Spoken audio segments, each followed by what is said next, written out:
Olá, pessoal. Boa noite. Gostaríamos muito de agradecer as pessoas que estão aí nos acompanhando, agradecer também a galera do Greconvida, do LCTS, da Coletiva Gaia, da Secretaria da Mulher e Diversidade Humana, que são parceiras e parceiros nossos nesse projeto. Nós estamos agora, nesse exato momento, abrindo as atividades do Projeto Caracóis, Projeto Caracóis, que vem sendo pensado e desejado por todos esses núcleos e organizações envolvidas desde agosto do ano passado.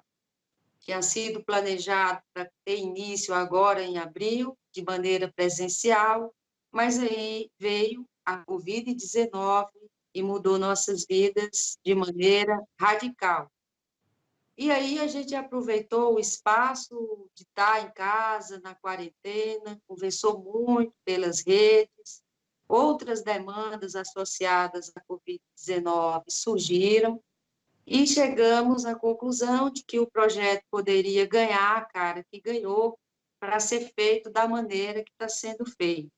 O projeto Caracóis parte do entendimento de que muitas das dificuldades que nós encontramos nesse presente tão adverso que nós enfrentamos estão relacionadas à maneira como o conhecimento, a ciência, a tecnologia fazem parte das nossas vidas. Basta ver a quantidade de invocações, a esperança depositada na ciência nesses dias.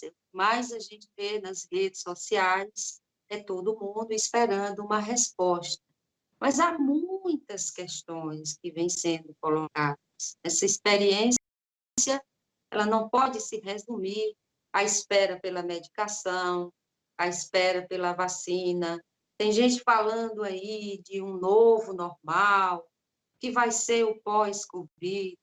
E aí nós aproveitamos esse momento para socializar, para compartilhar com vocês algumas dessas reflexões que já vêm sendo acumuladas pelos núcleos envolvidos e, ao mesmo tempo, fazer disso uma oportunidade para gerar algum subsídio, algum apoio para os nossos estudantes que estão em dificuldades nesse momento, tiveram suas vidas profundamente afetadas pelas restrições impostas à Covid-19.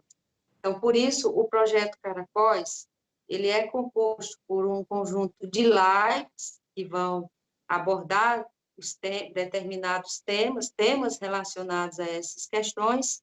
Também tem um mini curso, um curso de extensão, aliás, universitária, que vai ser oferecido em plataforma fechada. Esse curso tem um pequeno investimento que será integralmente revertido para nossos estudantes através da Coletiva Gaia. Além disso, nós temos uma série de outras ações que são relacionadas à divulgação de produtos passivos, trabalham com produção de alimentos, com a produção agroecológica, com artesanato, como vocês têm acompanhado nas nossas redes sociais.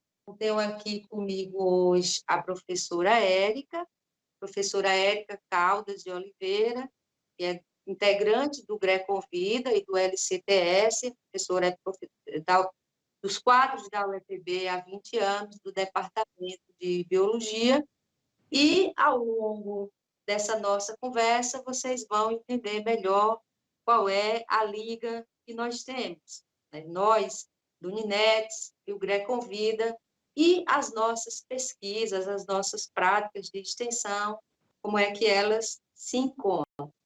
Então, para essa abertura inicial, vou fazer a introdução e depois vou passar em seguida a palavra para a professora Érica. Antes de fazer isso, vou adiantar um pouco do que ela vai colocar para nós, recuperando o link com essa minha fala aqui. Estou vendo aqui que tivemos um probleminha técnico no começo, mas já está tudo resolvido. Temos o retorno que o áudio está chegando bem agora, então vamos lá. Então, nós do NINEX, Núcleo de Investigações e Intervenções em Tecnologias Sociais, já vimos problematizando essas questões desde 2014, quando a gente desenvolveu um projeto de extensão, que era Todos Juntos Somos Fortes. O que é que nós, qual é o nosso entendimento em relação à dinâmica do conhecimento, da ciência e da tecnologia? Como nós formamos isso? Eu quero deixar de antemão que nós estamos aqui apenas reverberando e incrementando uma crítica que vem sendo fomentada por pessoas que passam situações parecidas com a nossa em diversas regiões do planeta.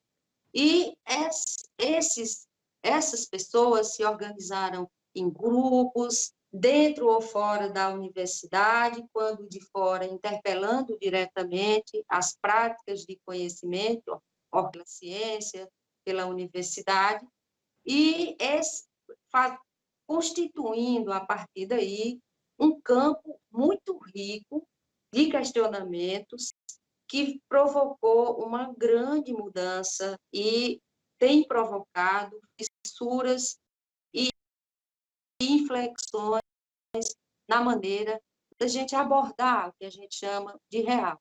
Quem são esses grupos? Esses grupos são constituídos por mulheres de diversas regiões, por cientistas das ditas ciências naturais. Então, é importante destacar que essa separação ela vai ser fundamental para se apresentar a noção de verdade e ela vai passar por alguns processos.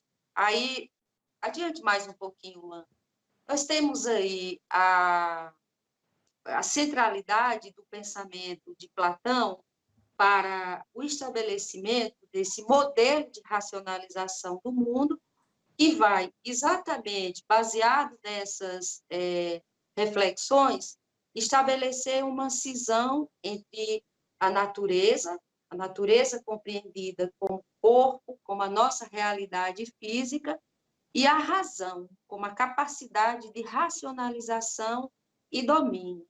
Essa bifurcação ela é muito importante, porque depois, passa o próximo slide, por favor, vai se estabelecer essa polarização binária, dicotômica e assimetricamente fixa entre natureza e razão, e a partir dessa polarização, a gente vai ter uma série de cadeias, de analogias, que vão posicionar em cada polo desse fixamente determinados atributos que vão ser usados para classificar as pessoas, né? E é aí que se localiza a primeira investida desse modelo de racionalidade para se criar, por exemplo, um ideal de racialização, onde as pessoas passam a ser definidas como menos, digamos, humanas, em função dessa presunção de que elas são menos capazes de exercer esse padrão de racionalidade. E a gente vai ver como isso se adensa a partir do trabalho da historiadora da ciência Nancy Stephan. Passa um pouquinho, Luan, por favor, que ela vai mostrar como... pode pronto, essa aí tá bom, pode deixar aí. Então, a Nancy Stephan vai nos mostrar como esse modelo de racionalidade vai permitir se criar analogias que vão perpassar determinados períodos históricos, colocando sempre o gênero, o sexo como análogo à raça inferior. A gente vai ver isso no Aristóteles, por exemplo, que vai nos dizer que certas raças são, por natureza, livres desde o berço, enquanto outras são livres, ou são limitadas desde o berço, enquanto outras são escravas. Aliás, desculpe, deixa eu refazer aqui a leitura, né? certas raças são, por natureza, livres desde o berço, enquanto outras são naturalmente aptas a serem escravas. E ele também vai dizer que as mulheres são limitadas por natureza e que a mulher seria um macho estéril. Aliás, essa concepção de mulher como macho estéril, ela vai perdurar até o século XIX. Passe um pouquinho mais, Luan, por favor. Nós vamos ver outros filósofos gregos fazendo esse mesmo tipo de comparação, e vamos ver também que na Idade Média, sob a égide do cristianismo e suas filosofias, essa analogia ela ganha esses ares aí ela vai ser traduzida como a oposição entre a brancura e a negritude, ou o corpo racializado, porque a palavra negritude ela não tinha a força que ela passa a ter a partir do século XIX, em que a brancura vai ser associada à virtude, à beleza, à santidade, à pureza, né? E a negritude passa a ser associada a definição do corpo racializado passa a ser associado à feiura, à presença demoníaca e aí nós chegamos no século XIX com o surgimento. Então, nesse processo, nós temos um divisor de águas no século XIX, que é exatamente após a publicação do livro do Darwin, A Origem e a Evolução das Espécies, a interpretação e apropriação da obra de Darwin. Passe um pouquinho, Luan, mais, por favor. Passe um pouquinho mais. Então, a Stephan também aponta, né, que com o surgimento do iluminismo filosófico e, posteriormente, da ciência moderna, essa separação entre natureza e racialidade, ou entre natureza e racionalidade, e todas essas questões que lhes são correlatas, vai adquirindo ares de verdade, emprestados pelas ciências da época, especialmente por aquelas que desenvolveram uma verdadeira obsessão pelas medições, e chega ao século XIX, passe o slide, Luan, por favor, formatando um campo de conhecimento que vai mudar de forma definitiva a maneira como nós compreendemos isso aí, que é exatamente o surgimento de um campo de saber ligado ao prefixo bio, né, desencadeado por releituras não fiéis ao que problematizava, ao que colocava o Darwin na sua obra, A Origem e a Evolução das Espécies. Então, o que nós vamos ver? Há uma apropriação das questões trazidas por ele para conformar um novo campo de saber, né, que é demarcado pelo surgimento da eugenia, como a ciência do bem-nascido, com o surgimento do darwinismo social e também do evolucionismo.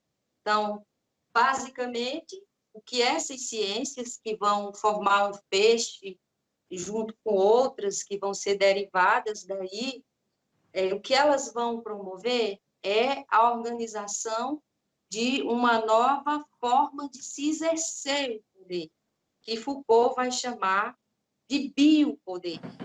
E é nesse contexto também que Foucault fala que o racismo passa a adquirir ares científicos. Por isso ele vai falar da existência de um racismo científico, né, que se edifica exatamente nesse momento. Esse racismo científico, ele não se detém exclusivamente sobre as populações africanas, mas ele se edifica a partir da leitura do corpo da pessoa africana, especialmente das mulheres. Então, passe um pouquinho aí, Luan, mas acelera, vice. eu vou... Já. Nós temos aí, e quem quiser aprofundar esse assunto, pode assistir a série de documentários da BBC, Racismo, a História, dividida em 3 partes. A primeira parte, ele traz essa primeira recuperação que nós fizemos. A segunda parte, ele vai dedicar exatamente à relação entre a eugenia e o darwinismo social. E aí nós temos as cenas do filme A Vênus Negra, né, que é baseado na história real, da africana, da sul-africana Sarah Baartman, né, que é uma mulher negra que vive um processo de diáspora da África para a Europa, sendo exibida em circos como animal, e posteriormente em casas de espetáculo, e posteriormente apresentada à comunidade científica como a prova cabal da inumanidade, eu não sei se essa palavra existe, né, do corpo negro. E aí nós vimos o quê? Essa busca por uma relação entre a desumanidade e o racismo, ela vem de muito longe, ela é milenar, mas ela sofre uma dobra definitiva nesse período. Passe aí, Luan, por favor. Então, nós temos aí uma cena que é exatamente, né, em cima, a fotinha pequena, a Sarah está sendo medida, a Sarah Baartman, e essa foto de baixo, que eu acho uma foto mais, a fotografia mais sintomática, foi retirada de um print do filme, é exatamente o momento em que o Georges Cuvier, que é um eugenista francês, está apresentando uma réplica do corpo dela, que já tinha falecido, para a comunidade de cientistas. Você vê que do lado esquerdo você tem aí os painéis com a genitália dela desenhada, e se vocês se der para olhar mais ao fundo, vocês vão ver que os cientistas eles não estão prestando atenção no Cuvier e nem na reprodução do corpo da Sarah, que está exposta atrás dele. Eles estão olhando exatamente os pedaços do corpo dela que circulam em um frasco, provavelmente era formol, e aí está o cérebro dela, está a genitália dela, né? Foi em cima dessas medidas que se estabeleceu a verdade científica da raça. O que é mais importante disso aí, para se destacar, e se vocês assistirem o episódio 2 do documentário da BBC, vocês vão ver que esse tipo de fé, digamos assim, no conhecimento científico, esse tipo de ciência, ele promoveu a morte de mais de 100 milhões de pessoas. Então, a gente está agora com a discussão sobre o fascismo na pauta do dia, por conta dos últimos eventos, e aí a gente tende a localizar o fascismo naquele período histórico vivenciado lá pela Itália, né, em confluência com vários acontecimentos que marcaram a Europa, mas, se a gente olhar por essa perspectiva, nós perceberemos que, na verdade, o fascismo, contra sua corroboração, no modelo de racionalidade que vem de longe, e vai nos alheando gradativamente das nossas sensibilidades, e que, quando junta com uma teoria que justifica, que naturaliza, subjugar, maltratar, matar o corpo racializado, nós percebemos que a Hannah Arendt tem toda a razão, né? O fascismo tem que ser entendido como a banalidade ou a banalização do mal produzida por um modelo de racionalidade. Ela não foi bem entendida quando trouxe essa ideia, mas hoje a gente está vendo o quanto ela é contundente. E nessa discussão é válido observar que houve uma adulteração. Por exemplo, o Darwin nunca falou no mais forte, ele falou no mais apto. E mesmo pressupondo a existência de um mais forte a partir dele, esse mais forte nunca seria determinado pelo porte robusto, pela força física, ou porque era ariano puro, ou não sei o quê, né? Como a gente viu se espalhar aí ao longo da história, mas é pela capacidade de se adaptar. E a capacidade de adaptação não coincide com força física ou outros atributos. Passe um pouquinho mais, por favor. Então, chegamos à conclusão com esses questionamentos que a ciência, né, ela se institui como um discurso na modernidade que desqualifica outras formas de conhecimento e nos apresenta uma possibilidade única de conhecer. Então, há uma inversão do conhecimento como experiência. Aquela ideia do conhecimento como experiência que faz com que a rezadeira, o rezador, o pai de santo, o pajé, a xamã, com a sua palavra, consigam apagar o fogo, consigam curar enfermidades ou espalhar o mal, né?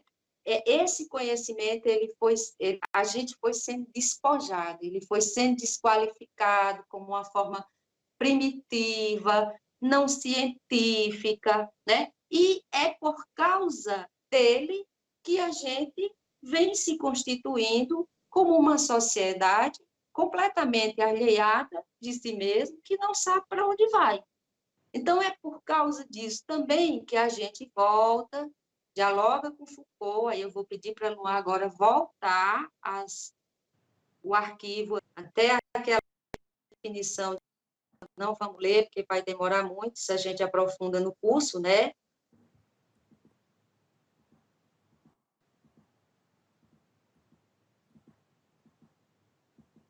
Pronto. Pode passar para frente, Luan, por favor.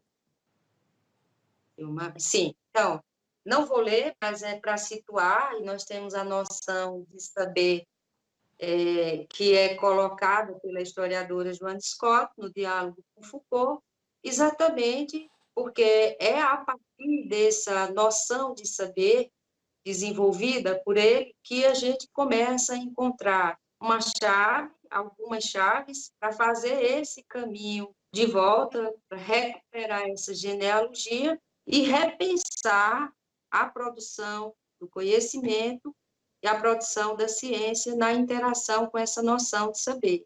A noção de saber, ela vai recolocar a ciência como um saber, um conjunto de outros saberes, e ela vai também nos trazer essa dimensão, né, de que o saber ele está em todos os campos da vida, ele pode ser institucionalizado ou não. A nossa cultura, que é herdeira dessa tradição toda, ela fez com que nós desvalorizássemos os saberes que não estão na academia, chancelados lá por procedimentos muitas vezes questionáveis, como a gente vê, por exemplo, nos apontamentos que a Ana Stephan coloca para a gente, ela mostra a manipulação dessas medições que existiram para provar a inumanidade do corpo negro, né? A partir do desenvolvimento de técnicas que são usadas em muitas das ciências da saúde hoje, né? Então, a noção de saber, ela amplia o campo e ela nos permite voltar a essas práticas que foram desqualificadas, que foram desvalorizadas, que foram invisibilizadas. Passe o próximo, Luan, por favor. E aí a gente chega à noção de saber dominado, saber local, saber insurgente, saber subalterno, como noções que são usadas para se referir, né, a esse conjunto de conhecimentos que foram silenciados, desqualificados como insuficientes, e também perceber como essa operação de silenciamento, de desqualificação, ela se deu com o objetivo de nos deixar mas dependentes, né, de nos deixar sem os meios herdados da memória dos nossos ancestrais, para que a gente viva de maneira mais autônoma e mais livre. E foi por isso que nós, como núcleos, o Minex, o Greconvida, o LCTS, começamos a nos perguntar como reorganizar nossas práticas dentro da universidade a partir desses saberes. Foi por isso que a gente foi pesquisar as rezadeiras, os terreiros, e se a gente tivesse perna, a gente ia para a área indígena, a gente ia para as comunidades quilombolas, para a gente exatamente seguir aquela recomendação de Foucault. Como a gente vai, qual é a nossa tarefa? A nossa tarefa, como pesquisador, é recuperar, fazer o que ele chama de a genealogia do saber dominado. Então, é nessa linha de pensamento que eu agora passo a palavra, já demorei demais, mas é difícil, né, fazer essa genealogia, e a gente está lidando com muita teoria. As pessoas podem pensar, meu Deus, por que eu estou falando de Platão, estou escutando Platão, ou de outros tantos, uma hora dessa, isso não tem nada a ver comigo? Olha, tem. A gente acorda, bota o pé no chão, abre o olho, olha para o mundo, a gente aciona essas coisas que eles fizeram há mais de 2000 anos atrás. Por isso que a gente precisa refletir sobre elas, retraduzi-las, mas precisa chegar até elas, para compreender o que nos tornamos hoje.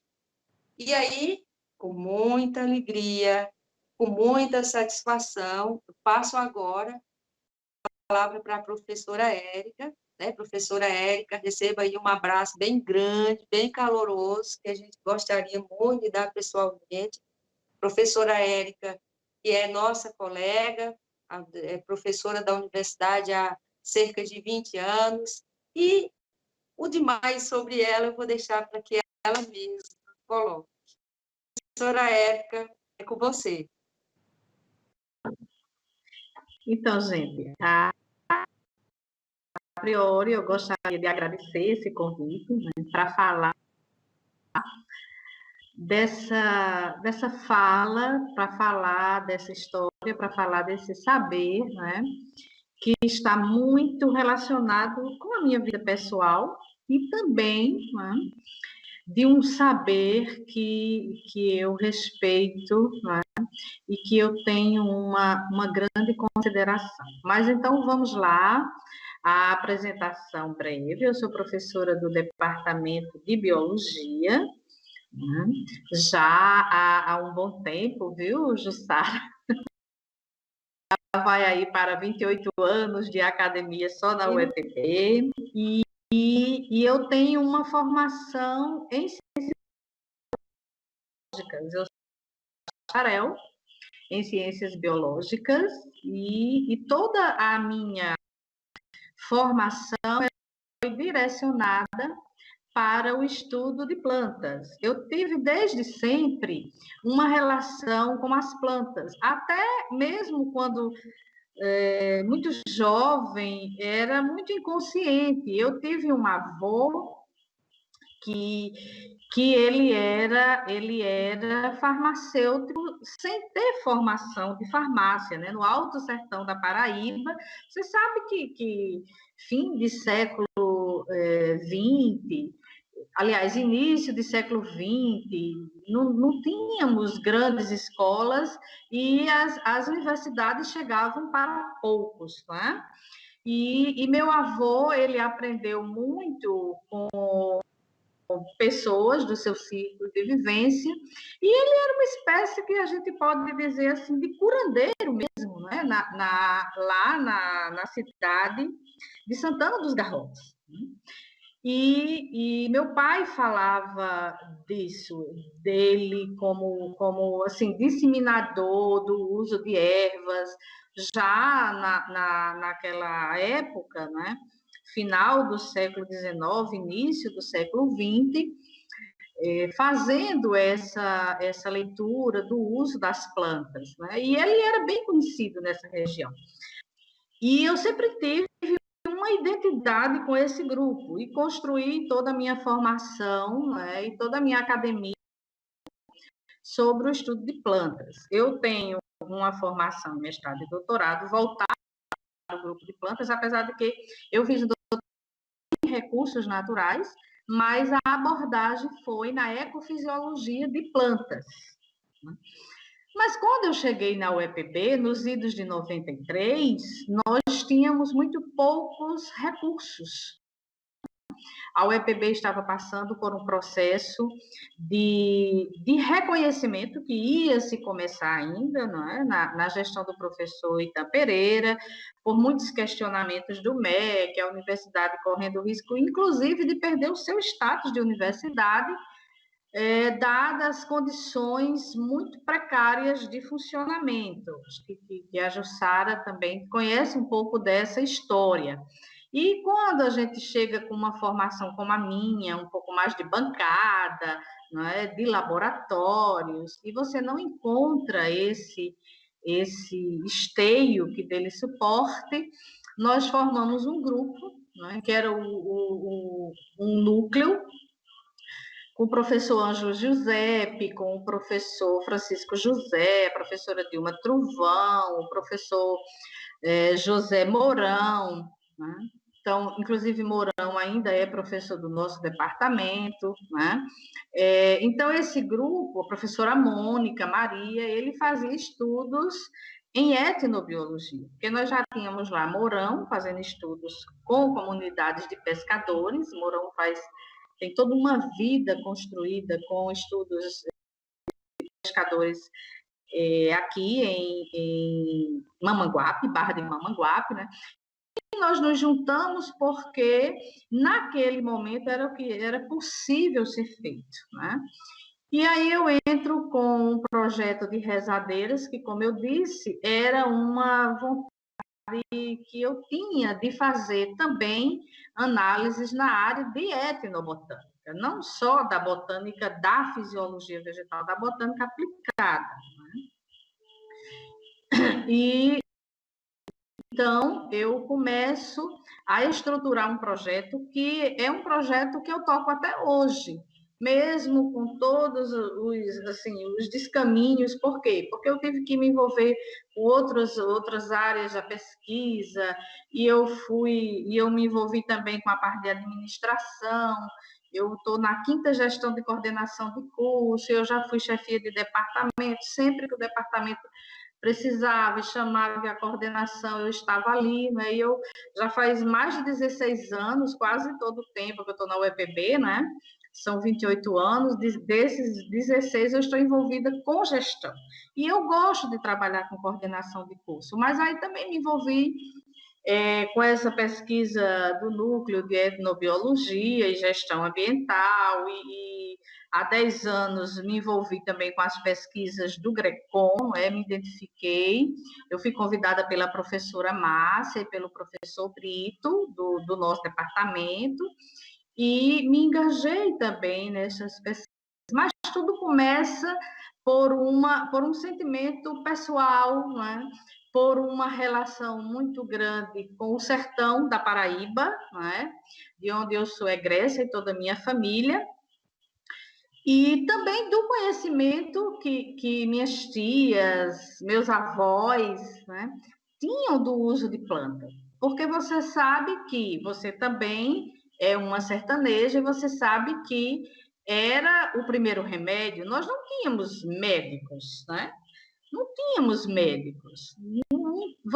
Quando você tinha que se deslocar para a capital do estado, mas os recursos de saúde eram muito parcos há 30, 40 anos passados, né? Nós não estamos muito bem de saúde, mas estávamos num processo muito inicial de conhecimento, de medicina, dessa medicina que a gente chama mais tradicional, isso tudo se desenvolveu muito nos últimos 50 anos do século passado e no início desse século. Então, já existia todo esse contexto, já existia todo esse cenário em mim, né? Ele precisava aflorar. Agora, antes de começar a falar mesmo sobre o que é essa minha pesquisa e tudo mais, detalhar um pouco mais isso aí, eu gostaria primeiro de falar da sua, de dizer da sua fala, que você faz uma retrospectiva histórica, né? Infelizmente, a gente tem pouco tempo, mas eu gosto desse referencial histórico, porque eu acho que é a história que nos dá o suporte, né? É a história que nos dá, que nos permite esse olhar. Que bom que durante todo o caminhar histórico das nossas sociedades, as mais primitivas, das mais primitivas às mais evoluídas, nós tivemos o outro lado. Um lado que pensou diferente, que fez a diferença e que até hoje busca estabelecer esse caminho diferente. Porque, Jussara, quando você fala, não é? Primeiro a gente vai falar o quê? Dessa diáspora do povo africano, o povo que foi tirado da sua terra, o povo que foi destituído de toda a sua o seu cotidiano, da sua vida, dos seus enlaces, não é? E foi literalmente jogado em outros lugares, não é? E subjugado sobre as piores formas de subjugo. E aí a gente está falando do povo negro, mas a gente pode também falar de outros povos que tiveram, assim, processos semelhantes de ruptura com suas culturas, né? Um total desrespeito sob o ponto de vista histórico, social, enfim, né? Mas somos nós, a natureza humana, responsável por isto, né? Mas, dentro de todo esse contexto de sociedade que se constituiu da espécie humana, nós tivemos sempre aqueles que tiveram como Platão, você cita muitos pesquisadores, eu acho super legal isso, né? Eu não tenho uma formação em antropologia, mas eu gostaria muito de ter, não é? Para ter todo esse embasamento, eu acho super legal isso. Enfim, Platão, né? Platão diz, olha, a consciência ela nasce do contraste. Então foi importantíssimo esses contrastes dentro da condição humana para que se criasse o outro lado, o outro olhar no desenvolvimento das sociedades, né? Por quê? Porque a gente vê, e aí você cita também Foucault, que é fantástico, porque Foucault fala do discurso. Como o discurso ele pode ser direcionado quando você quer construir uma narrativa, né? E o que foi que a gente viu ao longo de todo o caminhar histórico da nossa espécie, quando ela sai daquelas formações comunitárias? Eu costumo falar que um ponto, assim, um divisor de águas muito grande entre no processo histórico da evolução da espécie humana foi a criação do excedente, né? Então, quando o homem percebeu que ele podia ter mais, né? Que ele podia construir mais, ele se percebeu diferente. Então, eu tenho mais sal, eu tenho mais terra, eu tenho mais gado. Então, nós construímos esse caminhar histórico sobre esses excedentes que deram a mim a percepção de poder, porque desde os primórdios da nossa espécie, nós tivemos guerrilhas por espaço, nós competimos, né? Mas nunca foi uma competição tão acirrada e tínhamos uma relação com a natureza, algo que mais harmônica. Nós não investimos grandemente ou de forma tão predatória sobre a natureza nas nossas primeiras comunidades. Mas a partir do momento em que você vai construindo comunidades de seres humanos e que você vai construindo esses excedentes, né, que você vai sendo capaz de subjugar um outro, né, porque você tem mais sal, você tem mais gado, você é capaz de comprar a força de trabalho de outro homem, então modifica muito a condição histórica de evolução de sociedade, porque nós saímos daquelas sociedades mais comuns, né, que dividiam mais, que partilhavam mais e que olhavam mais a natureza, para uma outra percepção de vida, né? E de construção de poder, literalmente. E é sobre esse patamar, sobre essa égide, que essas sociedades se evoluem, né? E quando elas crescem assim, cresce também essa capacidade de subjugar outros seres, né? E ora, eu era branco, eu precisava de mão de obra, mas era muito mais complexo eu escravizar um da cor da minha pele, então eu poderia pegar pessoas, pigmeus, né, que eram diferentes, eu podia pegar aborígenes que eram diferentes de mim, daquele meu padrão, porque a ciência construiu os seus padrões de beleza, não é? A gente não pode negar a importância da ciência, mas também a gente tem que entender que a ciência, muitas vezes, ela se voltou para o quê? Para aquele discurso do que tinha o poder. E ela se voltou para ele. Você mostrou aí em uma pesquisa, né, que os pesquisadores eles construíram um saber, né, onde eles conseguiam provar que 2% daquele povo negro era diferente do branco, e porque era diferente do branco, não é, o negro poderia sim ser considerado como não humano, e porque não era humano, ele podia ser escravizado. Então, a ciência, muitas vezes, ela se prestou a esse papel, e se presta, até hoje ela se presta. Porque nós vamos ter o cientista que tem aquele olhar para a ciência, né? Então é isso que eu coloco também de importância, é o olhar diferenciado. E o verdadeiro cientista que faz a ciência, né, de verdade, a ciência que tem uma leitura, né, que vai trazer um bem para a condição de humanidade e vai trazer um bem para outras condições de vida. Mas nós também temos os indivíduos que são maquiavélicos dentro da ciência, e você sabe disso. Né? Dentro das ciências biológicas, dentro das ciências humanas, enfim, dentro das ciências, porque é da natureza humana. Né? Então, quando a gente quis matar a ciência, quando a gente quis matar a tradição, né, quando a gente quis matar o saber e a cultura, quando foi conveniente fazê-lo, a ciência o fez. Porque você cita ali na Idade Média, você cita o conhecimento a partir, não é, de Descartes, cartesiano, newtoniano, né? Então, essa ciência, ela precisava se firmar como ciência. Então, o que foi que fez todo o construto de conhecimento de época? Não, vamos matar aquela cultura, vamos fazer com que ela entre nos guetos, que fique nos seus, né? Porque não nos interessa mais, porque a gente encontrou outra forma de ciência. Agora nós temos um modelo científico, nós seguimos aquele modelo científico, e isso é o que é real, né? Então, quantos não foram para a fogueira?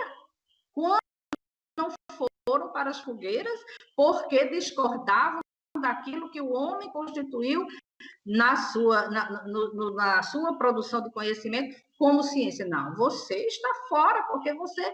E isso nós fazemos muito bem. Nós conseguimos calar muito bem todas essas pessoas, todos esses depositários de memória. Porque, ora, nós fazemos ciência desde que nos percebemos como seres vivos, né, que olhamos para a natureza, que vimos e que somos seres capazes, de fato, né, de construir um saber e de dividir esse saber e de gerar esse saber para as próximas comunidades. E assim nós fizemos desde o começo, né? Mas o da nossa espécie fez com que nós olhássemos diferenciado para isso. Então, vamos matar. Então, vamos matar o negro como ser humano, vamos matar o pigmeu como ser humano, vamos matar o aborígene como ser humano. Não são seres humanos, estão fora dos padrões, né? Então, a ciência que vem da mulher que estudou a planta, que observou a planta e que fazia os seus remédios, isso não é ciência, isso é bruxaria. Isso é bruxaria. Então, a mulher negra que veio da África, né, e que não obedecia aos ritos da fé cristã, mas que conhecia de plantas, né, ela era perigosa. Ela era muito perigosa, né? Você cria você cria a figura, né, de um literal, vamos dizer assim, na fala bem de Brito, de um inimigo. Aquilo é um inimigo, porque as pessoas podem entender que isto também é conhecimento, isto também é ciência, não é? Então, ao longo desse caminhar da evolução social do homem, nós fizemos muitas dessas mortes, nós construímos essas mortes, não é? Mas que bom que existe o outro olhar, e que dentro desse conjunto de seres, nós temos pesquisadores, assim, com um caráter, né, extremamente libado, com um senso de justiça muito grande e com capacidade igualmente, né, para dizer, não é assim, não pode ser assim. Nós podemos fazer diferente e nós podemos construir esse saber de forma diferente. Então, você coloca, por exemplo, aí, né, você fala um pouco da escola de Chicago. Ora, na década de 70 do século passado, foram os sociólogos que começaram a questionar que a sociologia ela tinha uma vertente extremamente forte, aquelas correntes de pensadores literários e tudo mais, né? Mas que buscava muito dos saberes nas fontes e anulava esses saberes. E a ciência nunca, a verdadeira ciência, ou a ciência como se chama, né? Que obedece ao método científico, ela nunca deixou de beber nas fontes, nunca. Agora, o que foi que ela fez? Eu vou lá, eu vou naquela tribo indígena, eu vou naquele grupo de quilombos, eu vou naquela comunidade mais ribeirinha, eu vou lá naquela comunidade mais escondida dentro do sertão, eu pergunto que planta usa, que animal usa, como usa, aí eu chego lá na academia, faço dentro método científico construído, eu digo que faço ciência e eu publico essa ciência como minha, mas a minha fonte eu matei, né? Eu matei. Então, esses depositórios de memória muito vêm sendo, assim, literalmente vilipendiado, porque esse conhecimento ele foi todo revertido como ciência para aquilo que a gente constrói como ciência, a ciência cartesiana, a ciência de verdade, a ciência isso, a ciência aquilo, né? E não importa o que ficou para trás, não importa. Então, quem vem pensar diferente disso? Um grupo de sociólogos dentro da escola. Não, peraí, o que a gente está fazendo é vampirismo, sabe assim, a gente está sugando os saberes e transformando os saberes como nossos e esquecendo as nossas fontes, né? Esquecendo as lições que nós viemos dela. Nós não podemos absolutamente matar essa ciência, de forma alguma. Então, eles foram, assim, alvos de verdadeiros de bombardeio. Se fosse na época de hoje, eles estariam mortos pelas as mídias digitais, né? Porque seriam banidos, quase que foram banidos. Mas a gente não pode. Então, eles criam uma vertente dentro da sociologia, que é a etnossociologia. Então, nós vamos buscar o conhecimento tradicional e vamos dizer que essa fonte de saber, ela é sim legítima, ela tem muito saber para transmitir, e isso pode sim se agregar a esse conhecimento que a gente diz que é ciência. A ciência, como a gente chama e percebe de cartesiana, é apenas uma forma de fazer ciência, né? É apenas um caminho para fazer ciência. Então, todas as demais, elas são legitíssimas, né? Então, quando um caboclo vai no mato, pega uma planta, faz um chá, né? Pega uma planta e faz um macerado e passa sobre uma ferida, faz um pó de uma planta, pega um pedaço, pega um óleo, né? Eu, criança, no interior do Ceará, porque eu tinha família também no interior do Ceará, então, sempre quando eu mudava de lugares, eu tinha as famosas amidalites. E eu tomei, por várias vezes, a banha do Tejo para tratar as amidalites, né? Então, minha tia já separava, olha, eu vou para o bar, no Ceará, visitar meus avós, aí às vezes eu passava 2, 3 semanas lá, né? E ela dizia, já separei a banha, porque toda vez que você chega aqui, você adoece. Então, tinha lá o meu remédio já pronto, e eu tomava, né? E funcionava, que era uma beleza, muito melhor do que a eritromicina, que eu desenvolvi hipersensibilidade, porque chegava aqui em João Pessoa, toma injeção de eritromicina, hoje eu não posso nem tocar em eritromicina, porque eu posso ser capaz de ter um choque anafilático, né? Então, é isso que eu gostaria de dizer na fala de Jussara, né? Que faz parte também dessa formação, dessa construção de saberes, né?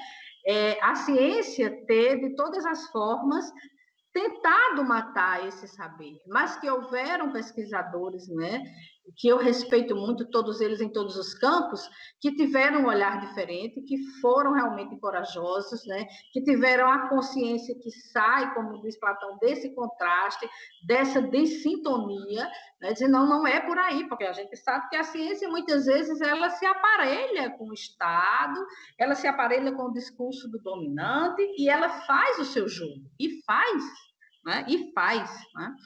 Então, o que a gente tem de muito forte a partir da década de 70 do século passado, né? Então, aí já há 50 anos, né?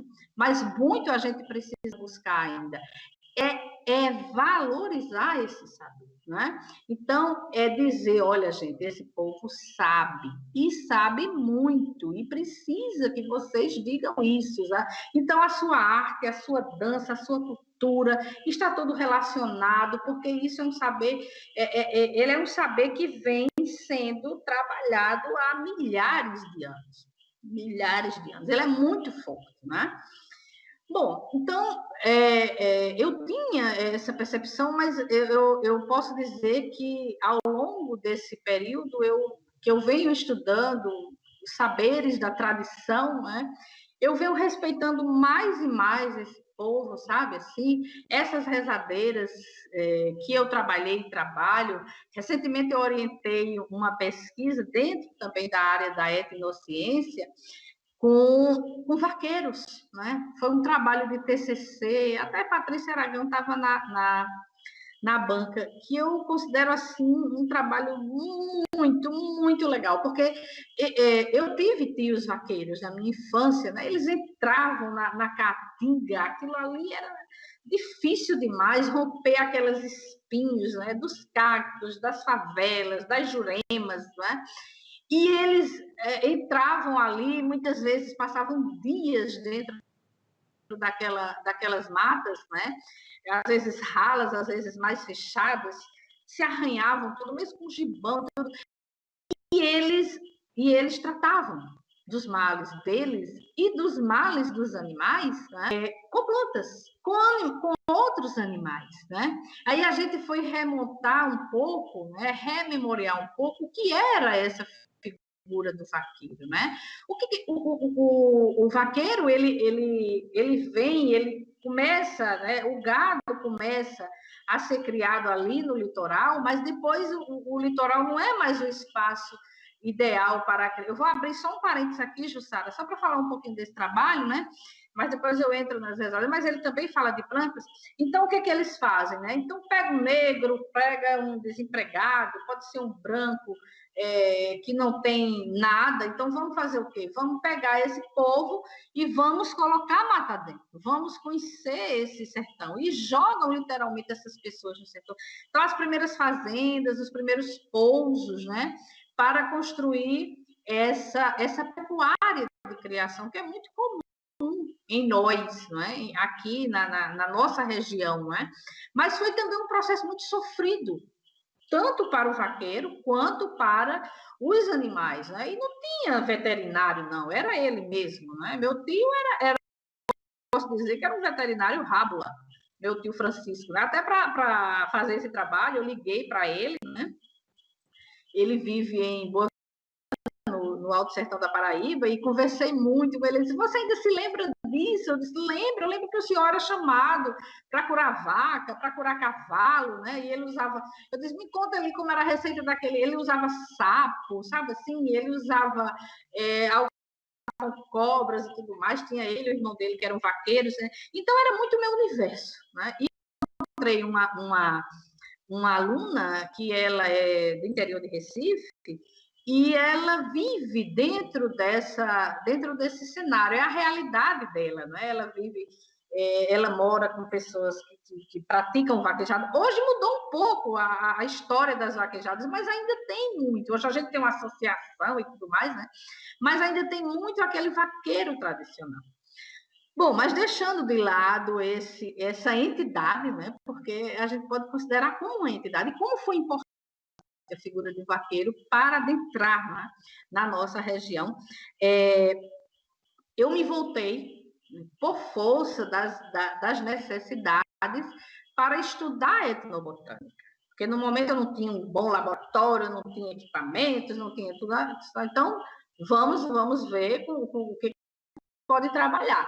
Então, eu montei esse projeto tem aproximadamente 10 anos já, né? Eu já tenho vários trabalhos publicados, monografias de graduação, de especialização. Mandei um recente agora para você, não é? Que é o título Etnografia de uma Crença Enraizada, não é? A gente publicou no final do ano passado, né? Já saiu esse ano, mas com a data de dezembro de 2019, né? Desse saber.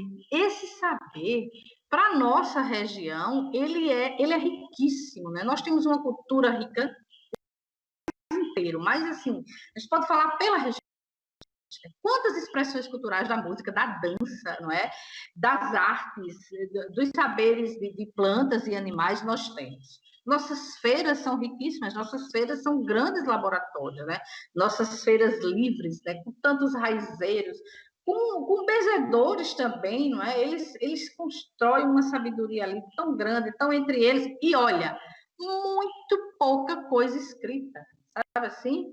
É um saber que é muito pautado dentro da oralidade, né? É muito pautado, né? É assim, é de pai para filho, de pai para filha, de tio para sobrinho, né? De mãe para filho, para filha. Então, é esse saber que vem sendo transmitido através das gerações, né? É fantástico e assim, permanece até hoje, né? Lógico, com mudanças, o mundo mudou, mas esses saberes se adaptaram, né? Eu gosto muito de citar, ele está aí até nesse trabalho, depois se você quiser eu mando uma cópia desse trabalho para você, é o Mário Quintana. Ele escreveu um livro no final da década de 90, do ano 2000, que é A Ciência da Benzedura, né? Ele é um psicanalista que chega em Campinas para trabalhar, né, em postos de saúde, chega lá, se apresenta muito bem, um homem formado, um homem que tem uma excelente formação, e vai trabalhar com aqueles grupos, né, de formados ali naquelas, como é, meu Deus, saúde da família, né? Onde tem aquelas formações lá.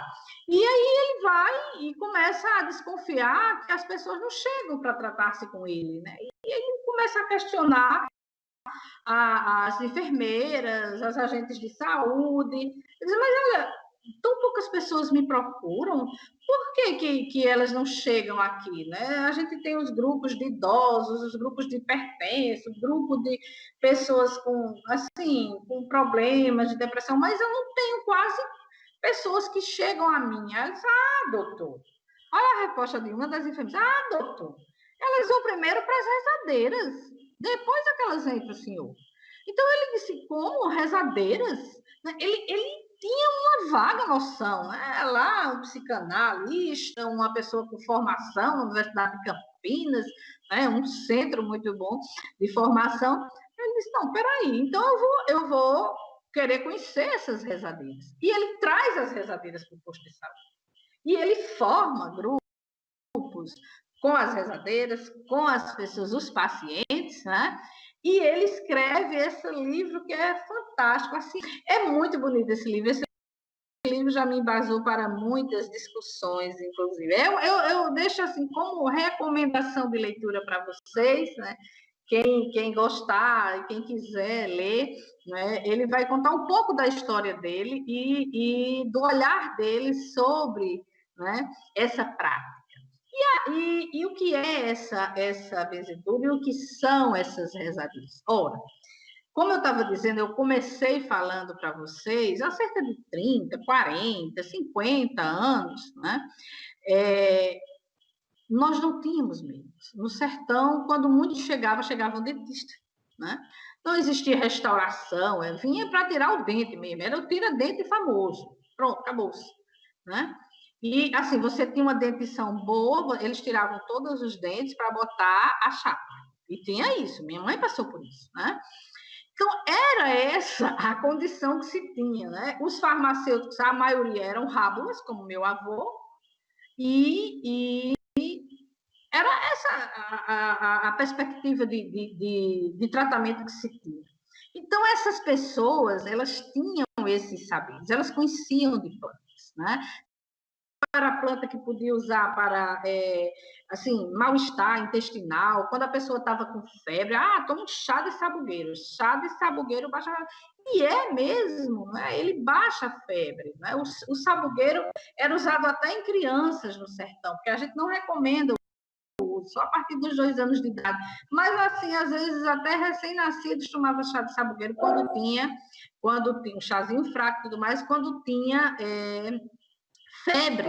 Então, mas esse menino tá com verminose, o menino tá com ameba, então chega, e lá no sertão, nós tínhamos uns cercadozinhos onde a gente cultivava, por exemplo, o hortelã da folha miúda, né? O hortelã da folha miúda, que é um amebítico, ele mata as amebas, tirava as pessoas das crises de ameba, não é? Eu mesmo tive catapora no sertão com 16 anos e minha catapora ficou enrustida, minha catapora não saía 2, 3 pústulas de catapora e eu me acabando com a febre interna, e minha tia disse, peraí, que agora essa catapora vai sair. Aí me deu um chá de vassourinha, no dia seguinte, vassourinha, que varria o terreiro, não sei se Jussara conhece, né? Que Damares disse que aquilo era bruxa, que a gente era bruxa porque tinha que fazer as vassouras para varrer os terreiros. Né? Eu disse, fazia, a gente voava nas sextas-feiras também.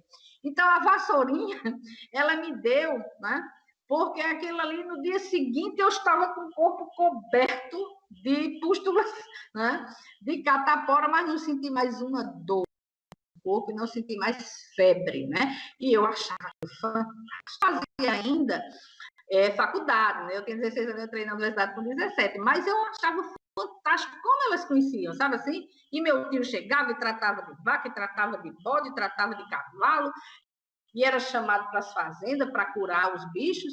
Eu digo, mas tem uma coisa muito interessante aqui. E a rezadeira que rezava em mim, que era Leó, a menina está doente, chama Leó, porque todo mundo no sertão pertence a todo mundo, né? Então era Leó de Zé dos Anjos. Chama Leó porque a menina adoeceu, chama Leó porque fulano está doente, fulano não está não sei o quê, o menino está com olhado. E eu vivi isso, né? Na minha infância, na minha adolescência, eu disse, não, eu quero estudar isso. Eu tenho uma identidade muito grande com essa história, com essas pessoas, não é? E a gente precisa também ter essa identidade. A gente é uma questão mesmo de acreditar, da fé que você tem, sabe, assim, né? Nesse conhecimento, o pajé, que nós tivemos aquele nosso elemento indígena, nós tivemos o negro que vinha com esse saber, não é? O negro que vinha com seus cantos maravilhosos, né? O negro que sabia que a arruda afasta mal olhado e botava o ramo de arruda na orelha, né? E para onde ele ia com esse ramo de arruda, que era um elemento de proteção nele, né? Porque realmente a arruda atrai, a arruda, como o peão roxo, atrai. As rezadeiras sempre me diziam, por que vocês usam tanto peão? Ah, porque essas plantas elas têm uma energia, elas puxam muito, a planta é energia. Nós somos energia. Né? Nós somos energia.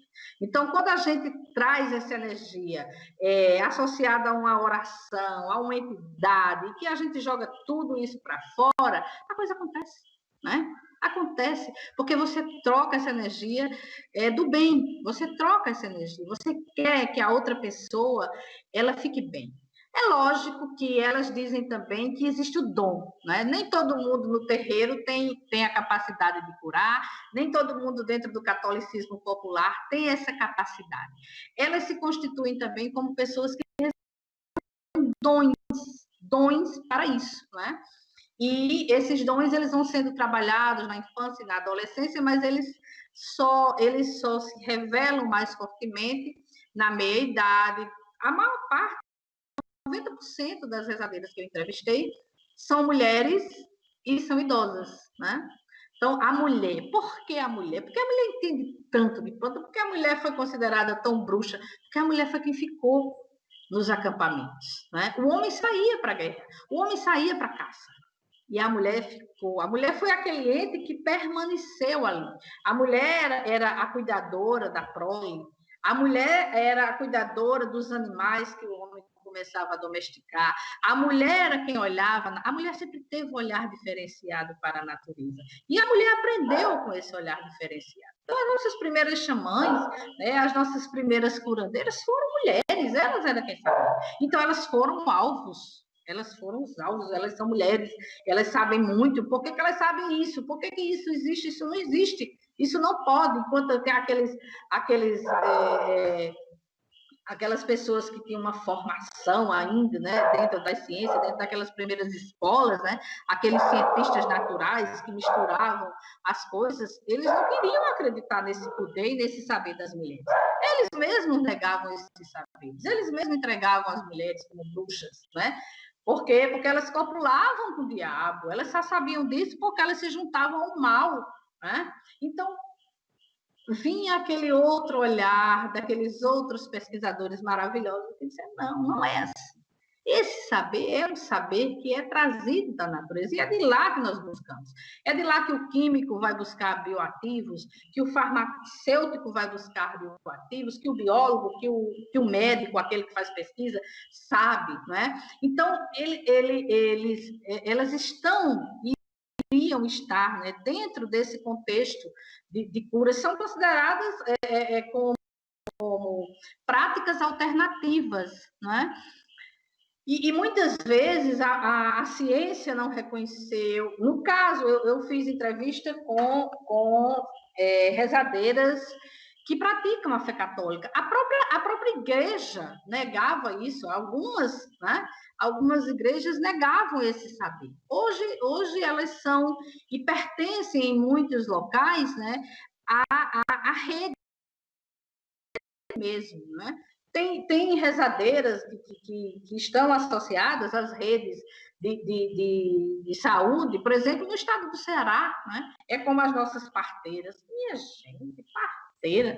Eu vi tanto, eu não vi, porque criança não podia ver crianças nascendo, né? Mas eu vi as mulheres gritando lá, parindo, e aí chama Maria que era lá onde a gente ficava, né? Morava lá em Boaventura, em Diamante, por ali, né?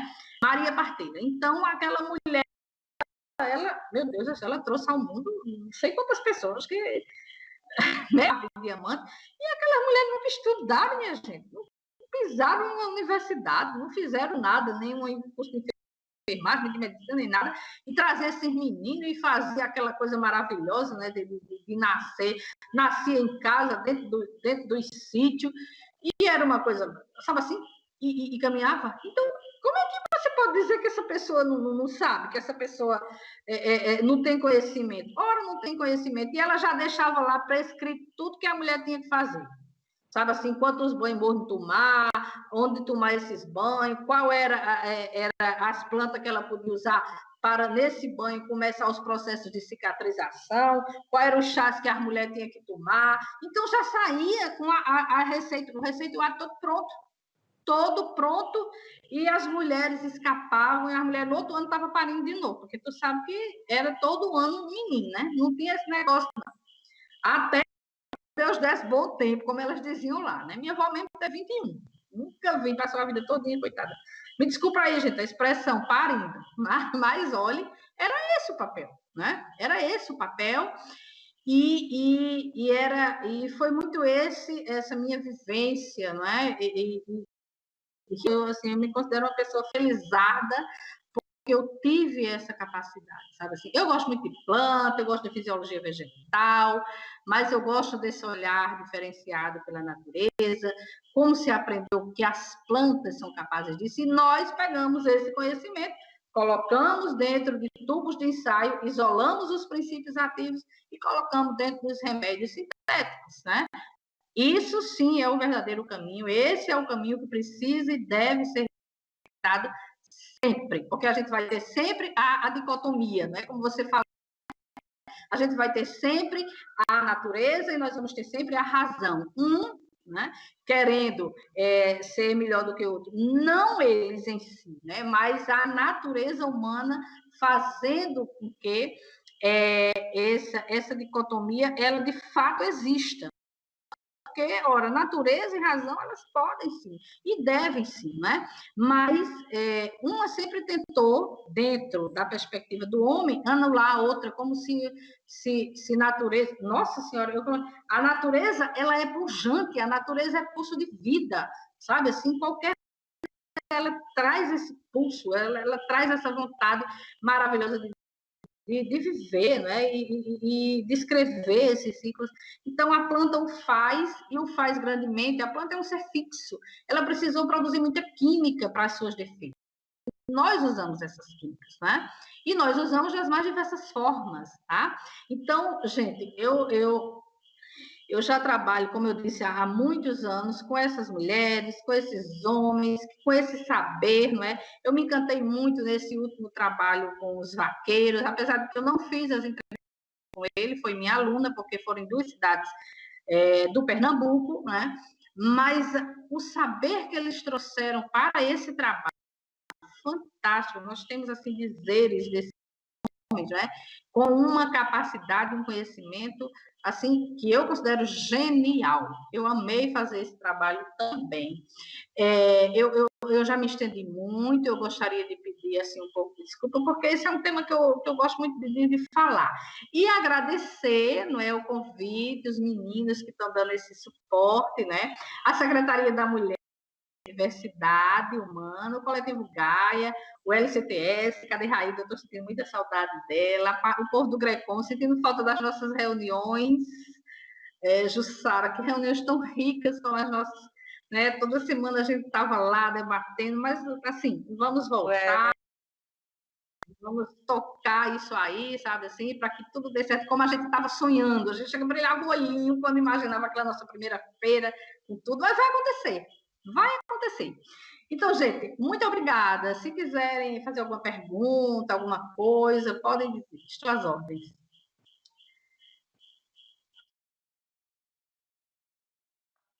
Então, estamos aí. Acho que já temos 1h30 de live, né, Érica? Esse bate-papo bom. Eu não vi aqui perguntas no chat da gente, só vi interações, acho que interações muito boas. Eu estou aqui babando, eu ficaria lhe ouvindo mais, né? Eu achei ótimo, porque aquela parte inicial que a gente tem que fazer, que é uma parte né? Tem que puxar, tem que dizer, ó,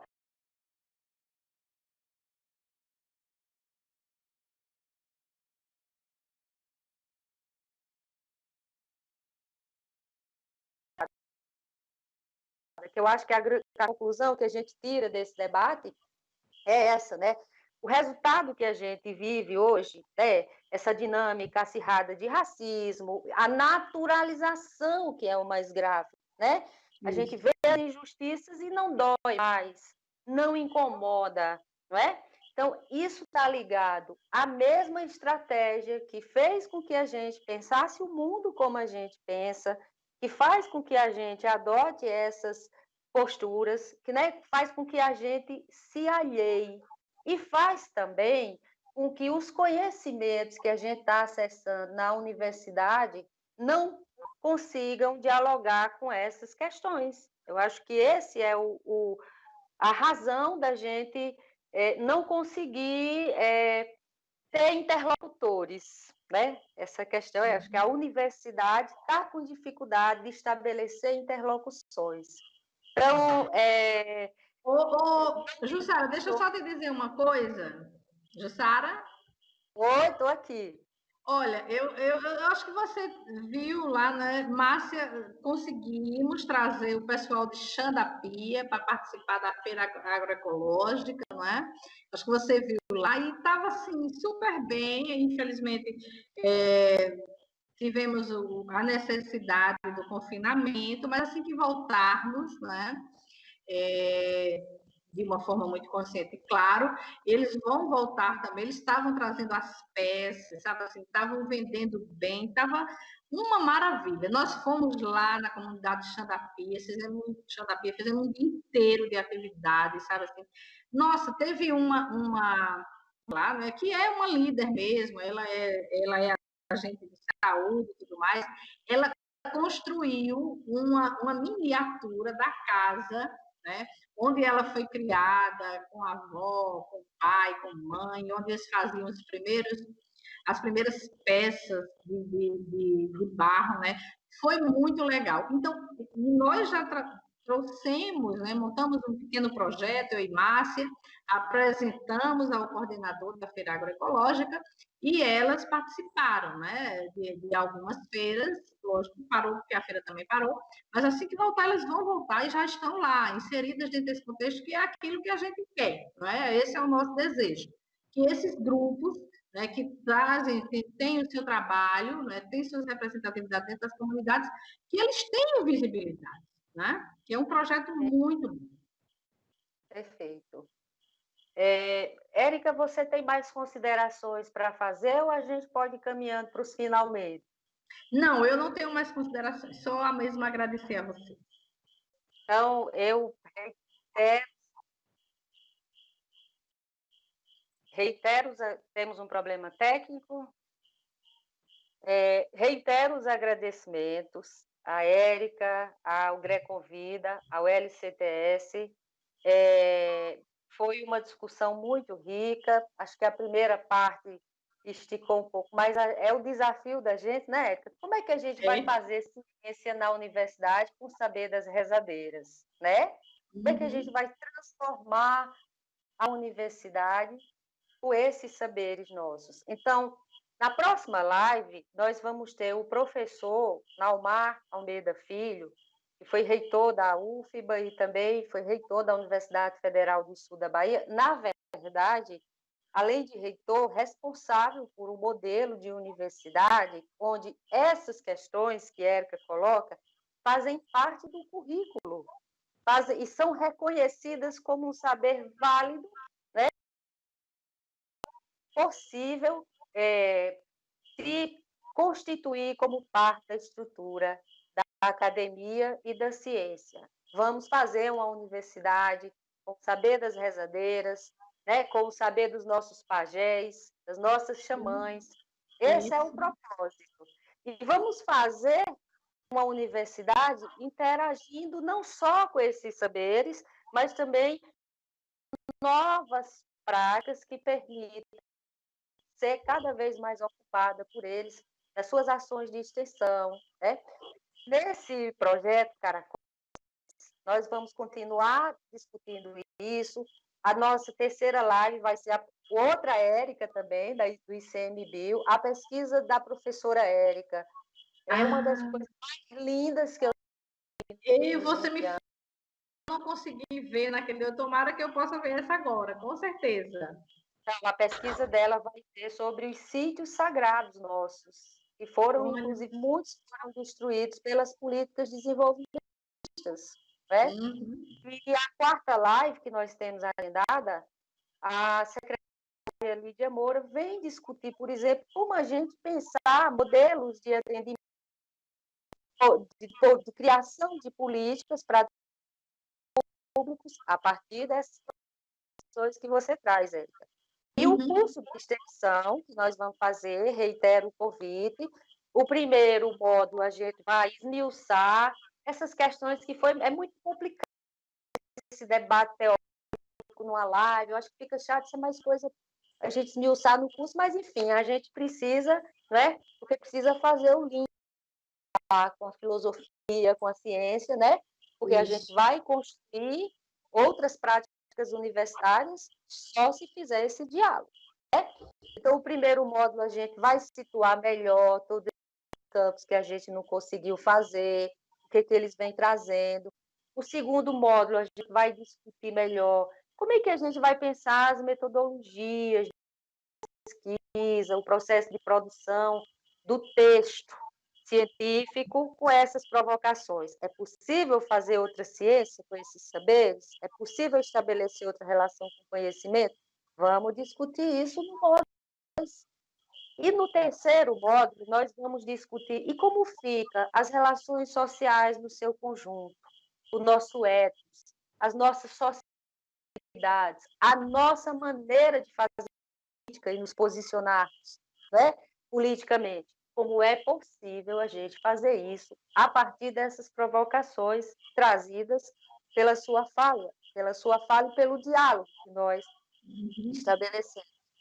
Então, eu reitero os agradecimentos, desejo a todo mundo que está em casa uma boa noite, encerro essa live reiterando a nossa solidariedade às pessoas que perderam entes queridos ou às pessoas que estão com entes queridos adoecidos em função dessa Covid-19 e reforçando a recomendação para que redobrem os cuidados e também o convite para o nosso próximo encontro, que é dia 10, com o professor Naumar Almeida Filho, às 19 horas. Muito obrigada e muita axé para todo mundo aí. Obrigada a todos também. Tchau.